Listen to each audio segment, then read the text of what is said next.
Hello guys, my name is Sumita Mishra and welcome to top mentors. Guys, काफ़ी time से मेरी videos इस channel पर अपलोड नहीं हो पा रही थी। कुछ रीजंस की वजह से मैं वीडियो नहीं बना पा रही थी। पर अभी हाल ही में हमारी सोसाइटी में कुछ ऐसी चीज़ें हो रही हैं जिसके बारे में लोगों को अवेयर होने की ज़रूरत है। कुछ ऐसी चीज़ें हुई हैं जिससे एक बार फिर मेंटल हेल्थ और डिप्रेशन चर्चा का विषय बना हुआ है।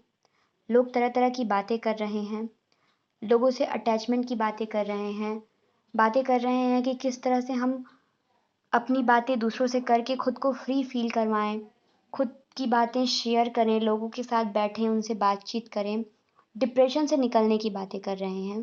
पर क्या लोग खुद जानते हैं कि डिप्रेशन क्या है? क्यों होता है डिप्रेशन?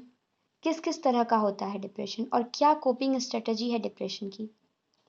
शायद बहुत लोगों को पता हो और शायद बहुत लोगों को ना भी पता हो।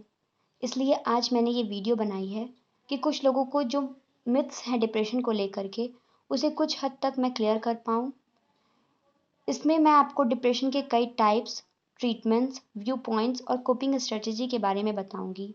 और जो लोग ये सोचते हैं कि डिप्रेशन बस ऐसे बड़े लोगों को या यंगस्टर्स को होता है या कुछ स्पेशल कारणों से बस कुछ स्पेशल लोगों को होता है, तो आज इस वीडियो को देखने के बाद वो डिप्रेशन को लेकर पूरी तरह से क्लियर हो जाएंगे और उनकी गलतफहमियां भी दूर हो जाएंगी कि डिप्रेशन किस खास एज ग्रुप वालों को या किसी स्पेशल सिचुएशन वालों को नहीं होता है। तो वीडियो को लास्ट तक देखिएगा, आपको खुद ब खुद आपके सारे सवालों के जवाब मिल जाएंगे। पसंद आए तो लाइक करें, शेयर करें, कमेंट करें और कोई सवाल हो तो ज़रूर पूछें। तो आइए शुरू करते हैं इस वीडियो को।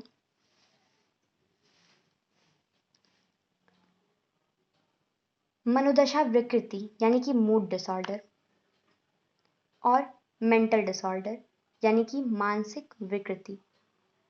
जैसा कि नाम से स्पष्ट है, एक ऐसी मानसिक विकृति जिसमें व्यक्ति के भाव, उनकी फीलिंग्स, उनके इमोशन से संबंधित मानसिक दशाओं में इतना उतार चढ़ाव होता है कि वो अपने दिन प्रतिदिन के जीवन के जो काम होते हैं उनके साथ एडजस्टमेंट को सामान्य स्तर तक नहीं रख पाता है और उनकी सामाजिक और ऑक्यूपेशनल जिंदगी में कई तरह की समस्याएं उत्पन्न हो जाती हैं। इस तरह की मानसिक विकृति में व्यक्ति की मनोदशा में काफ़ी कभी कभी तो बहुत ज़्यादा डिप्रेशन देखा जाता है और कभी विषाद और सुख दोनों ही बारी बारी से होते हैं। चाहे मानसिक अवस्था विषाद की हो या किसी सुख की हो, रोगी का एडजस्टमेंट पूरी तरह से प्रभावित हो जाता है और व्यक्ति को थेरेपी देना अनिवार्य हो जाता है।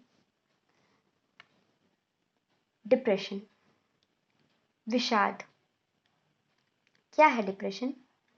बहुत सारे लोगों को लेकर के इसको बहुत सारे मिथ्स हैं। मानसिक रोगों का एक प्रमुख और सामान्य जड़ है विषाद यानी कि डिप्रेशन। विषाद से तात्पर्य मनोदशा यानी कि मूड में उत्पन्न उदासी से होता है या इससे तात्पर्य एक क्लिनिकल सिंड्रोम से होता है।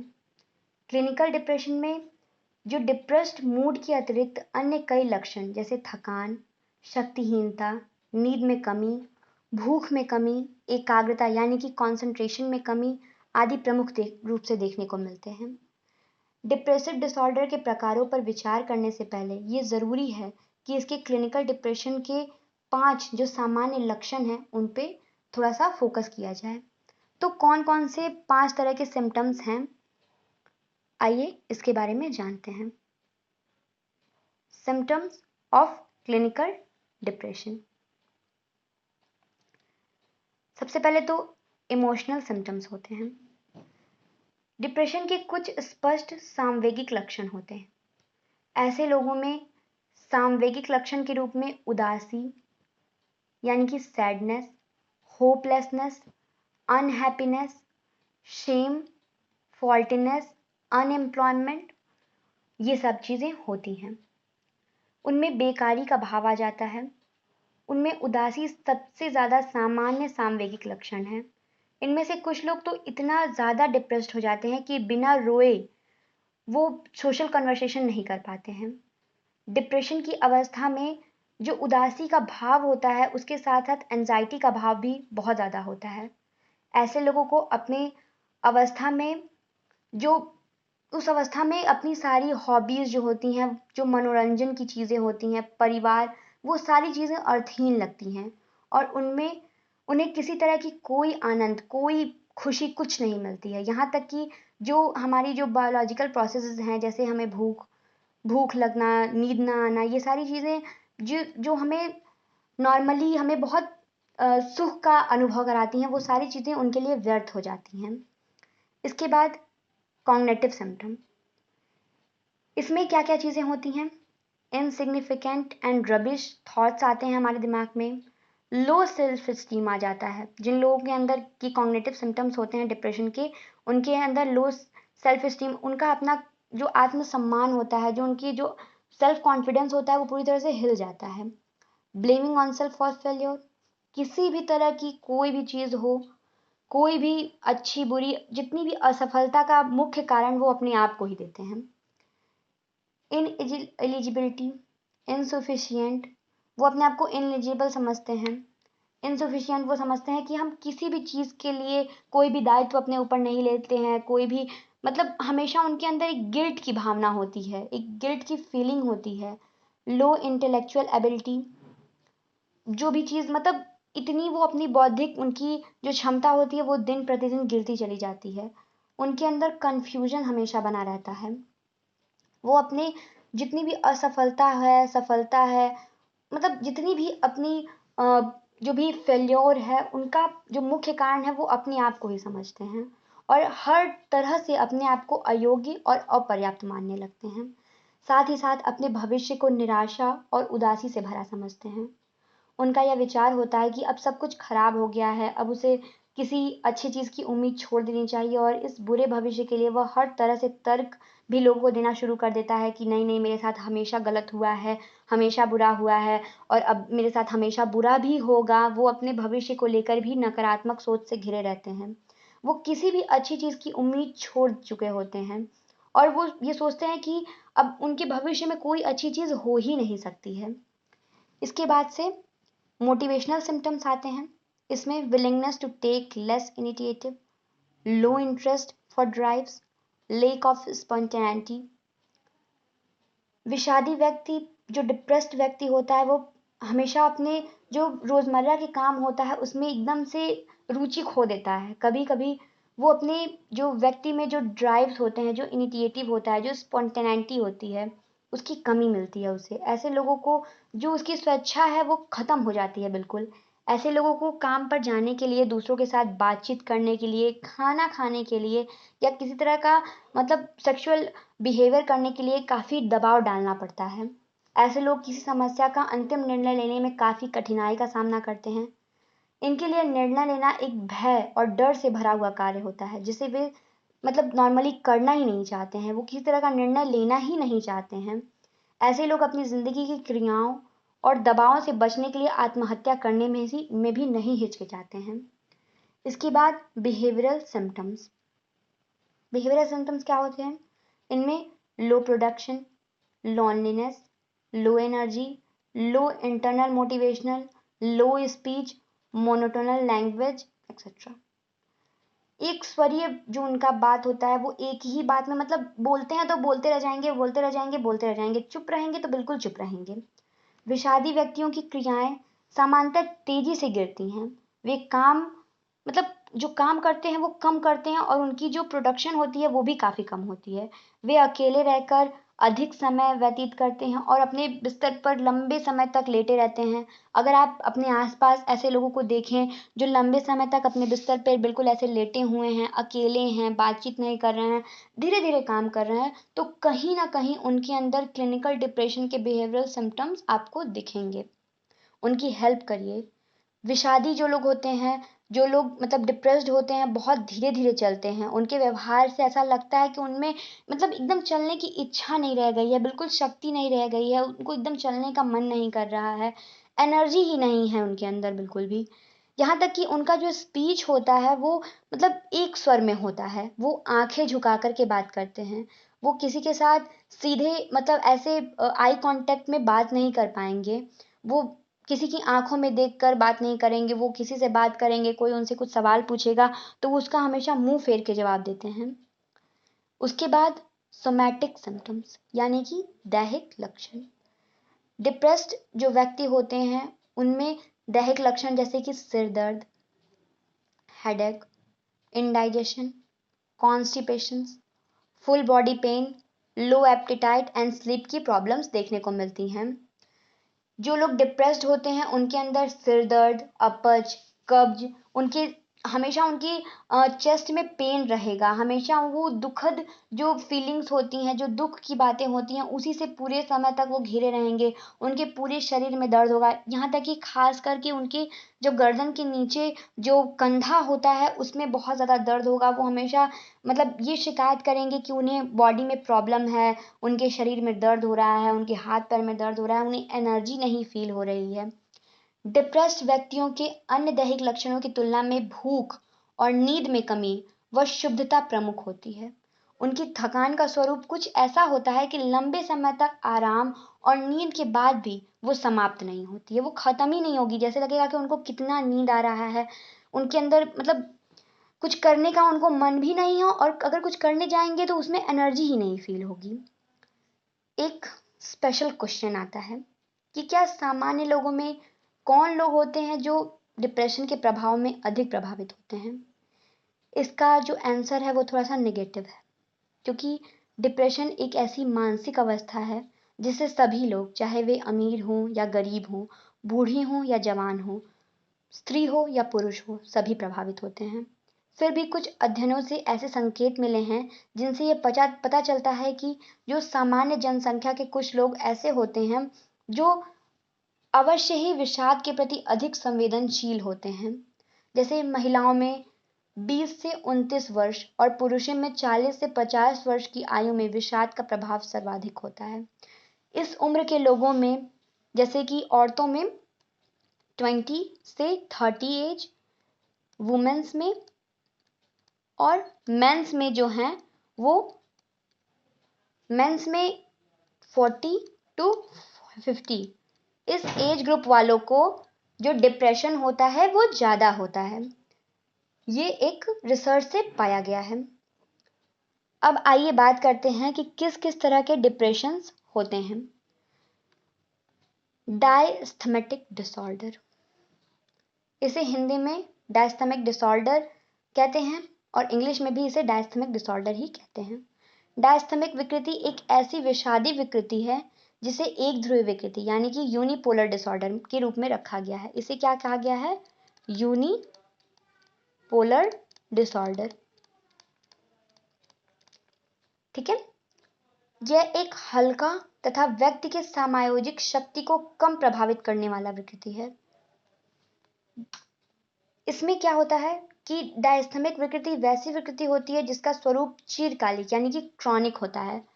A mood disorder characterized by chronic, mildly depressed or irritable mood, often accompanied by other symptoms such as eating and sleeping disturbance, fatigue and poor self-esteem called dysthymic disorder।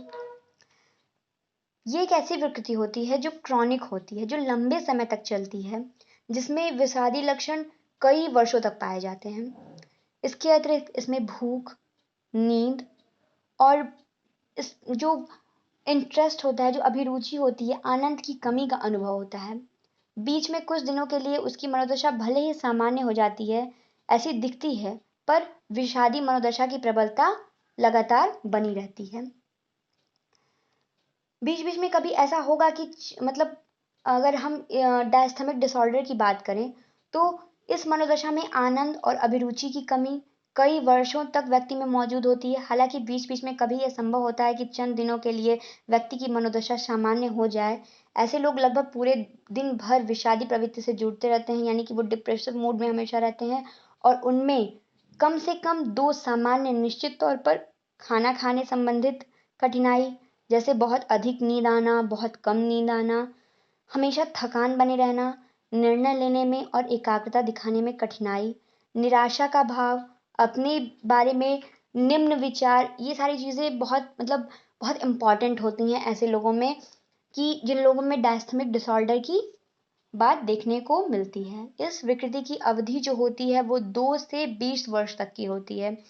ये जो डायस्थमिक disorder है वो 2 से 20 साल तक लगातार बना रह सकता है। डायस्थमिक डिसऑर्डर किसी भी अन्य मनोदशा विकृति के साथ साथ उत्पन्न हो सकता है, परंतु प्राय यह मुख्य विषाद यानी कि मेजर डिप्रेशन के साथ होते पाया जाता है। अगर डायस्थमिक विकृति के रोगी में मुख्य विषाद यानी कि मेजर डिप्रेशन के भी लक्षण विकसित हो जाते हैं, तो ऐसे लोगों को डबल डिप्रेशन का रोगी समझा जाता है, क्योंकि ऐसी परिस्थिति में वे दोनों विकृतियों के सामान्य लक्षण उनमें मौजूद रहते हैं। डायस्थीमिया, sometimes referred to as a mild chronic depression, is less severe as have few symptoms than major depression. With dysthymia, the depression symptoms can longer for a long period of time, often 2 years or longer. 2 साल या 2 साल से अधिक भी रह सकता है। ठीक है। डायस्थमिक विकृति की शुरुआत बाल्यावस्था से आरंभिक वयस्कावस्था यानी कि चाइल्डहुड से लेकर के अर्ली एडल्टहुड, चाइल्डहुड से लेकर के अर्ली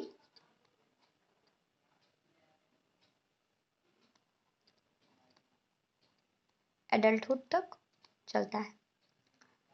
कभी कभी ये बहुत लंबे समय तक भी रह सकता है। ठीक है। अब हम डायस्थमिक विकृति के क्षेत्र में कई ऐसे अध्ययन हुए हैं जिससे पता चला है कि व्यक्ति जो होता है वो जैविक रूप से डिप्रेशन से संबंधित होता है। ऐसे लोग मुख्य विषादी विकृति यानी कि मेजर डिप्रेसिव डिसऑर्डर होने का जोखिम काफी अधिक उनके अंदर बना रहता है। इनके लिए अध्ययनुसार डायस्थमिक विकृति के रोगियों में रैपिड आई मूवमेंट यानी कि नींद की लंबी अवधि भी पाई जाती है। उनकी आंखें मतलब जो होता है ना, कभी एक तरफ देखेंगे कभी दूसरी तरफ देखेंगे, मतलब उनकी आंखों में हमेशा रैपिड मूवमेंट होता रहता है। वो लंबे लंबे समय तक सोते रहते हैं। ऐसे लोगों को अगर आप अपने आसपास देख रहे हैं तो उनमें डायस्थमिक डिसऑर्डर होने की प्रबल संभावना हो सकती है। अब बात करते हैं मेजर डिप्रेसिव डिसऑर्डर के बारे में। मेजर डिप्रेसिव डिसऑर्डर क्या होता है? इसे हम हिंदी में बड़ा विषादी विकृति भी कहते हैं। जैसा कि नाम से ही स्पष्ट है, इस विकृति में व्यक्ति को कई बड़े विषादी घटनाओं यानी कि मेजर डिप्रेसिव एपिसोड का अनुभव हुआ होता है। बड़ा विषादी घटना वैसी घटना होती है जिसमें व्यक्ति में जो डिप्रेसिव मूड होता है या व्यक्ति सभी तरह की क्रियाओं से अपनी अभिरुचि या आनंद खो चुका होता है। बड़ा विषादी विकृति कहलाने के लिए निम्न लक्षणों में से कम 5 लक्षण नित्य दिन में से 2 सप्ताह तक अवश्य व्यक्ति में मौजूद होने चाहिए। A mental health disorder characterised by presently depressive mood or loss of interest in activity causing significant impairment in daily life. Possible causes include a combination of biological, psychological, and social sources of distress. Increasingly, research suggests that these 4 factors may cause changes in brain function. Brain function में changes हो जाते हैं, including alternate activity of certain neutral circuits in brain. The persistence feeling of sadness or loss of interest that characterize major depression can lead to a range of behavioral and physical symptoms. Daily behavior or self-esteem depression can also be associated with thoughts of suicide. ऐसे जिन लोगों को depression हो जाता है वो लोग suicide के thoughts भी उनके अंदर आने लगते हैं। लेकिन हम कैसे हम अलग कर सकते हैं कि किसे मेजर डिप्रेसिव डिसऑर्डर है या किसे डायस्थमिक डिसऑर्डर है? बड़ा विषादी विकृति यानी कि मेजर डिप्रेसिव डिसऑर्डर होने के लिए कम से कम 5 लक्षण उनमें रोज या दिन में 2 बार या पूरे सप्ताह में कभी ना कभी उनमें मौजूद रहें, जैसे कि उदासी, उनमें sadness, depressed mood, sadness, depressed mood, ये सारी चीजें उनमें लगभग 2 सप्ताह तक रहनी चाहिए। साधारण एवं सामान्य क्रियाओं में जो इंटरेस्ट और आनंद की कमी, नींद में कठिनाई का अनुभव करना और बिस्तर पर लेटी रहने पर बहुत देर तक नींद नहीं आना, मध्य रात्रि में नींद खुल जाने पर पुनः फिर नींद नहीं आना, सुबह में जल्द नींद खुल जाना या कुछ रोगियों में इस सबसे विपरीत खूब नींद आती है। क्रिया स्तर यानी कि एक्शन लेवल में परिवर्तन, जैसे कि सुस्ती का अनुभव करना, उत्तेजन का अनुभव करना, भूख कम लगती है, शारीरिक वजन में कमी आती है या इसके अतिरिक्त भूख अधिक लगती है और शारीरिक वजन में वृद्धि होती है। जो लोग बहुत ज़्यादा खाते हैं, खूब वजन बढ़ जाता है, या लोग बहुत कम खाते हैं और उनकी वजन दिन पर दिन गिरती चली जाती है, ऐसे लोग मेजर डिप्रेसिव डिसऑर्डर के पेशेंट्स हो सकते हैं। ऊर्जा की कमी और थकान का अनुभव, नकारात्मक आत्मसंप्रति यानी कि नेगेटिव सेल्फ कॉन्सेप्ट, खुद के बारे में नेगेटिव सेल्फ कॉन्सेप्ट बना लेते हैं कि हम सबसे गलत हैं, हमसे गलत कोई नहीं है, सारी चीज़ों के लिए हम खुद को जिम्मेदार समझते हैं। वो लोग खुद को हर चीज़ के लिए ब्लेम करते हैं और ये चीज़ें लंबे समय तक बनी रहें तो वो मेजर डिप्रेसिव डिसऑर्डर के लक्षण हो सकते हैं। मृत्यु या आत्महत्या का विचार बार बार मन में आना, बड़ा विषादी जो डिसऑर्डर होता है उसमें व्यक्ति को जो औसत आयु होती है वो 40 से 50 साल की होती है। ये रोग पुरुषों की अपेक्षा महिलाओं में अधिक होता है। जिन व्यक्तियों को बड़ा विषादी विकृति हुई होती है उनमें थोड़े से रोगियों यानी कि करीब 50% रोगियों में साइकोसिस के लक्षण भी देखने को मिलते हैं। ऐसे लोग में डेल्यूजन या विभ्रम यानी कि हेलुसिनेशन अधिक प्रधान होता है। जिन लोगों में मेजर डिप्रेसिव डिसऑर्डर यानी कि एमडीडी होता है, इसे हम शॉर्ट फॉर्म में एमडीडी बोल सकते हैं, जिन लोगों में होता है उसमें साइकोसिस देखने को मिलता है, उन्हें डिल्यूजन होते हैं, उन्हें हेलुसिनेशंस होते हैं। साइकोसिस के लक्षण दिखने वाले व्यक्ति तरह तरह के हमेशा हेलुसिनेशन से गुजरते रहते हैं कि मेरी गलती है, या उन्हें अपनी मरे हुए परिजन जो लोग मर चुके हैं उन्हें जैसे लगेगा कि वो बुला रहे हैं, वो उनसे मिलना चाह रहे हैं। ऐसे जो लोग होते हैं अगर उन्हें लंबे समय तक ऐसे चीज़ें दिख रही हैं, ऐसी चीज़ों को वो उनका सामना हो रहा है तो वो मेजर डिप्रेसिव डिसऑर्डर के पेशेंट्स हो सकते हैं। ठीक है, ऐसी परिस्थिति में जो डिप्रेसिव पेशेंट होते हैं उनकी जो अनुभूति होती है वो उत्पन्न होने पर जो व्यक्ति की जो पेशीय गतिहीनता होती है या पेशीय उनके जो उनकी बॉडी में बहुत सारे चेंजेस होते हैं, उनकी जो पोस्ट स्पेक्ट्रम होता है, ऐसी चीज़ें पोस्ट स्पेक्ट्रम होती हैं। ऐसी अवस्था में जैसे अब अगर एक औरत की बात कर लेते हैं तो उसमें जब उनको बच्चा होने वाला होता है और जन्म के 4 सप्ताह के भीतर ऐसी चीज़ें उनको देखने को मिलती हैं, जैसे लगता है कि उन्हें कुछ चीज़ें दिख रही हैं, उन्हें हेलुसिनेशन हो रहा है। अगर उन्हें उस समय काउंसिल न किया जाए तो उनके अंदर मेजर डिप्रेसिव डिसऑर्डर के लक्षण देखने को मिल सकते हैं। कई बार ये चीज़ें मेलकॉनिक हो जाती हैं। मेलकॉनिक होने पे व्यक्ति की जो सुखमय घटनाओं जो होती हैं वो प्रभावित नहीं होती हैं। सुबह में वो अधिक जो विषाद से घिरा रहता है, वो महत्वपूर्ण जो पेशीय शुद्धता होती है वो फील करता है। सुबह उसकी नींद जल्दी खुल जाती है, भूख में कमी महसूस होती है और वो अत्यधिक दोष भाव यानी कि गिल्ट फीलिंग से घिरा रहता है। ठीक है, ये हो गया मेजर डिप्रेसिव डिसऑर्डर के कुछ सिम्टम्स। अब आ जाते हैं aetiological view point of depressive disorder. इसमें कुछ बायोलॉजिकल व्यू पॉइंट होते हैं, साइकोडायनामिक व्यू पॉइंट्स होते हैं, बिहेवियरल व्यू पॉइंट होते हैं और कॉग्निटिव व्यू पॉइंट्स भी होते हैं। बायोलॉजिकल व्यू पॉइंट्स क्या होते हैं? जैविक विचारधारा की मान्यता यह है कि जो विषाद यानी कि जो डिप्रेशन में जो शरीर होता है उसकी विकृति होती है, वो विषाद का कारण या तो जीन्स के द्वारा होता है या कुछ ऐसे दैहिक गड़बड़ी यानी कि फिजियोलॉजिकल मल्टीफंक्शन होता है जिसकी वजह से इनहेरिटेज हो जाता है हमारी बॉडी में और हमारे जीन्स प्रभावित होते हैं। उस वजह से हमारे जो शरीर में होता है वो डिप्रेशन कभी कभी आ जाता है। महिलाओं में स्वाभाविक दैहिक परिवर्तन की अवधि जैसे बच्चा जन्म लेने के बाद या हमें जब पीरियड्स की शुरुआत होती है उस समय हम विषाद हमारे अंदर या औरतों के अंदर विषाद की शुरुआत हो जाती है। विभिन्न संस्कृतियों में जो सेक्स होते हैं या जो रेसेस होते हैं उनमें विषादी लक्षणों के लगभग सामान्य होती है और उनका जैविक आधार जो होता है वो गड़बड़ा जाता है, वो गड़बड़ हो जाता है। ऐसे लोग मेजर उनके अंदर बायोलॉजिकल जो व्यू पॉइंट्स होते हैं वो डिप्रेसिव डिसऑर्डर के ये होते हैं। इसके बाद से हम बात करेंगे साइकोडायनामिक व्यू पॉइंट्स की। अब साइकोडायनामिक व्यू पॉइंट्स क्या है? जब व्यक्ति को किसी प्रकार की प्रिय वस्तु या व्यक्ति की हानि या क्षति होती है, इसमें कुछ अचेतन क्रियाएं प्रारंभ हो जाती हैं जो व्यक्ति को डिप्रेशन उत्पन्न करती है। ठीक है, जैसे ऐसे लोगों को वयस्कावस्था में किसी प्रिय वस्तु की क्षति होती है, प्रियजन की मृत्यु हो जाती है या उनसे अलग होना पड़ता है, तो ऐसे व्यक्ति जो होते हैं वो उस खोए हुए या उस मृत व्यक्ति के साथ अपने आप को फ्यूज कर लेते हैं और खुद को उसके जगह पे समझने लगते हैं, या दूसरे शब्दों में समझा जाए तो ऐसे व्यक्ति प्रियजन को अपने साथ अपने मतलब इंट्रोजेक्ट कर लेते हैं खुद के साथ। वो उनके साथ मन से इस तरह से जुड़ जाते हैं कि उन्हें लगता है कि अब वो नहीं है, वो मर गए हैं तो अब मुझे भी मर जाना चाहिए उनके साथ। ऐसे जो लोग होते हैं वो लोग भी डिप्रेशन में जा सकते हैं। ठीक है।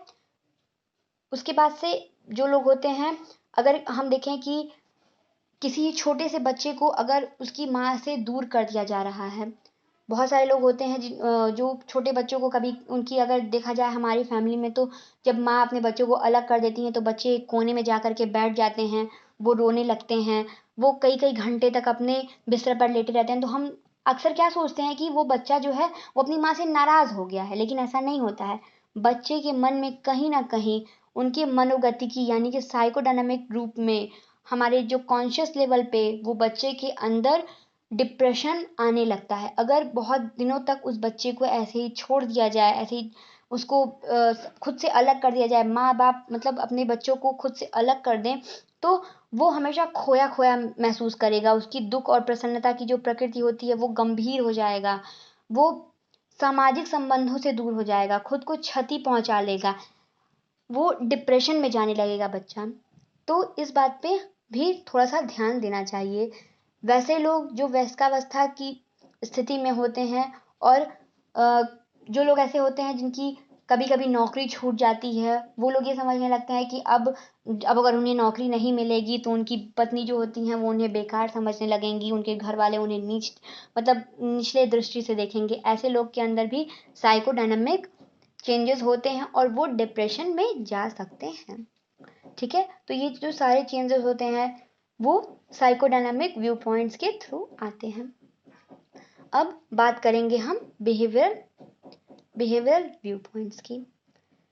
व्यवहारवादियों द्वारा विषाद की एक भिन्न व्याख्या प्रस्तुत की गई है। कुछ लोग ऐसे होते हैं जिनके लिए पुरस्कार तो सामान्यतः धनात्मक व्यवहार को पुनर्बलित करता है, लेकिन उसका मूल्य धीरे धीरे उन्हें कम होता जाता है। इसके बाद से उनका जो व्यवहार होता है, जो उनका रेनफोर्समेंट होता है, जब वो कम होता है तो उनका जो धनात्मक व्यवहार होता है, जैसे हम किसी इंसान को बार बार बोल रहे हैं कि तुम बहुत अच्छा कर रहे हो, तुम बहुत अच्छा कर रहे हो, तो वो बहुत अच्छा कर्म करेगा, उसका जो प्रोडक्शन होगा वो बहुत ही अच्छा होगा। लेकिन हम जब किसी को निगेटिव बात करेंगे तो उसके बिहेवियर में चेंज आएगा। जब हम उसे निगेटिव रेनफोर्समेंट देते हैं, जब हम उसे हमेशा टॉर्चर करेंगे कि नहीं तुम ये काम नहीं कर सकते हो, तुम्हारे अंदर हमेशा कमी निकालेंगे हम उसके काम में, तो उसके प्रोडक्शन में भी हमेशा कमी आएगी। वो एक डिप्रेसिव बिहेवियर में जाने लगेगा, उसका जो पॉजिटिव बिहेवियर है वो निगेटिव बिहेवियर में बदलने लगेगा। इसके बाद हम बात करेंगे कॉग्निटिव व्यू पॉइंट्स की। कॉग्निटिव व्यू पॉइंट्स में क्या चीज़ें बदलती हैं जिसके बाद हम डिप्रेशन में जाने लगते हैं, इसके बारे में हम बात करेंगे।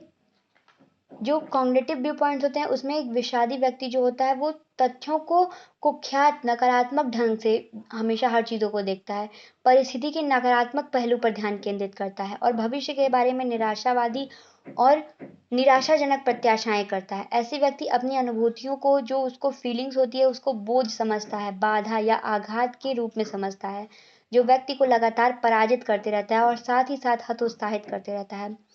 इतना ही नहीं, ऐसे लोग अपने आप को अवांछनीय, अयोग्य, अपर्याप्त, कमजोर और एकदम मंद समझने लगते हैं। ऐसे व्यक्ति अपने भविष्य के लिए काफी चिंतित रहते हैं और ऐसे व्यक्ति को वो खुद को अपने भविष्य को खोखला, दुख भरा और कुंठा और असफलता से घिरा हुआ मानते हैं। ठीक है। उसकी थिंकिंग में एरर्स उत्पन्न हो जाते हैं। इसके बाद हम बात करेंगे ट्रीटमेंट ऑफ डिप्रेशन की। हमने डिप्रेशन के टाइप्स जान लिए, हमने जान लिया कि किस किस तरह से जो व्यू पॉइंट्स होते हैं, हम अलग अलग डिप्रेशन को अलग अलग तरीके से किस तरह से समझ सकते हैं। लेकिन अब इसका उपचार क्या होता है। Psychodynamic therapy, behavioural therapy, interpersonal therapy और कॉग्निटिव थेरेपी, योगा थेरेपी, इन 4-5 तरीकों से हम डिप्रेशन को ट्रीटमेंट दे सकते हैं। मनोगतिकी चिकित्सा में चिकित्सक एक पूर्व कल्पना करता है और चिकित्सक यहाँ विषादी व्यक्तियों को इन क्रियाओं को चेतन में लाने की कोशिश करता है ताकि वो अपने दुख दर्द के वास्तविक स्रोत को समझ सकें और उनसे अपने दुख को दूर करना सीख सकें। इस समय व्यक्ति को ज़रूरत होती है कि वो डिप्रेस्ड जो व्यक्ति है उसके साथ कुछ मनोगतिकी जो टेक्निक्स होती हैं वो कुछ चेंज करके उनसे कुछ ऐसा काम करवाए जिससे वो अपने आप को फ्री फील करें, अपने विचारों को बताएं लोगों से, जो उनके अंदर जो रेजिस्टेंस है, जो ट्रांसफरेंस है, जो उनके अंदर जो वो कई बार जो डिप्रेस्ड व्यक्ति होता है वो सपने देखता है, ऐसे लोगों को साइकोडायनामिक थेरेपी दी जाती है जिससे वो फ्री रिकॉल करता है, फ्री एसोसिएशन करता है और अपनी बातों को खुल करके सबसे कहता है।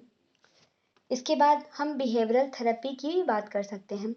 बिहेवियरल थेरेपी में हम लोगों को, जो डिप्रेस्ड व्यक्ति होते हैं, उनको चाहिए कि वो सुखद घटनाओं से परिचित करवाएं कि उनके साथ क्या क्या सुखद घटनाएं हुई हैं, जो भी अविषादी, जो कि जैसे कि नॉन डिप्रेसिव बिहेवियर है, जो कि उन्हें खुशी देता है, जो चीज़ें उनको हम उन्हें दिखाएं कि कैसे तुम्हारी ज़िंदगी में खुशी भी आई थी, तुम खुश भी थे, या जो अच्छी चीज़ें हैं, जो अच्छी बातें हैं, हम डिप्रेस्ड व्यक्तियों को उसे बताएं, उनके स्किल्स बताएं कि जैसे कोई पेंटिंग करना चाहता है या कोई सिंगिंग करता है, हम उसके स्किल्स को निखारें, उसे डिप्रेशन से निकाल करके उस काम को करने के लिए मोटिवेट करें।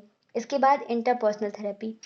इंटरपर्सनल थेरेपी में क्या होता है कि 12 से 16 हफ्तों के सत्रों में क्लाइंट को अंतर्व्यक्तिगत संघर्ष यानी कि इंटरपर्सनल कॉन्फ्लिक्ट से सूझ विकसित करने की कोशिश की जाती है। उसमें सामाजिक परिस्थितियों को परिवर्तित करने की कोशिश की जाती है और इन बात की कोशिश की जाती है कि वो सामाजिक यानी कि सोशल स्किल को सीखें। ऐसा देखा जाता है कि वो अपनी जो ग्रिफ रिफ्लेक्शंस हैं, जो कि अपनी भूमिका को लेकर के जो उनके अंदर इंटरपर्सनल कॉन्फ्लिक्ट आ गया है, जो कि रोल ट्रांसैक्शंस आ गया है, उन चीज़ों को दूर करें।